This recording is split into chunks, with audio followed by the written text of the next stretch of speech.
Until now, base station products for mobile devices have mostly used air cooling, but the fans are far from energy efficient. That's why Nokia has recently come up with an innovative solution that looks set to get the mobile industry buzzing. Replace the air cooling fans in a base station environment with liquid cooling. Traditionally, base stations have been cooled by air, and this Nokia innovation is now using liquid as a cooling. Liquids are about 4,000 times more effective media to transfer heat out from the base station compared to air. And because of that, we don't need any more cooling systems like aircon and fan units, and we are able to reduce the energy consumption by about 30%. And in addition, we can reduce the CO2 emissions up to 80%. As a bonus, we also get the silent base station because we don't have any more aircon and fan units. So, why is it time to ring the changes?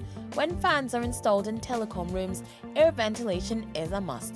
And this, of course, ups the site's energy consumption. In fact, the cooling energy accounts for anything from 15 to 50% of the total site energy consumption. Plus, the fans are extremely noisy and distribute the cool air unevenly. To top it all off, the waste heat generated from the base station products, around 80% of the total energy used, is not reused. Here we have one example.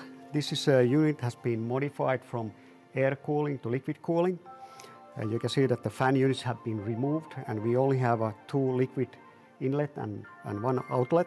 So from the inlet, the cold liquid is going inside the channels and it's cooling the hottest components. Typically we get about 10 to 20 degree reduction in temperature of the component, and each 10 degrees kind of doubles the lifetime of the components. And then the hot liquid will come out from the base station and we are able to reuse it.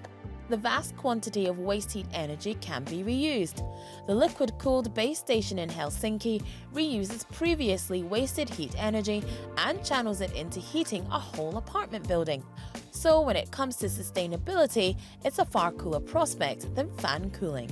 Mobile systems, or in general wireless systems, can help us in various industries, not just in our own. So for example, connecting wind farm turbines to be able to control them better, to help energy reduction in transport like cars, etc., to make all kinds of industries more efficient. So this is one of the big goals beyond our own equipment, is to help other industries save energy.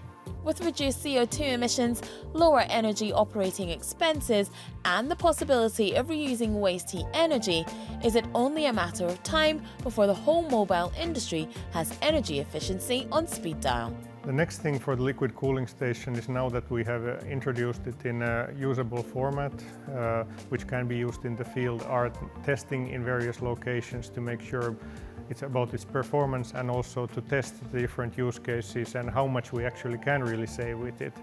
And then we will also deploy it in other kind of equipment, not just base stations, but for example data centers. So when it comes to energy efficiency in industry, it certainly looks like mobile devices may be due for an exciting upgrade.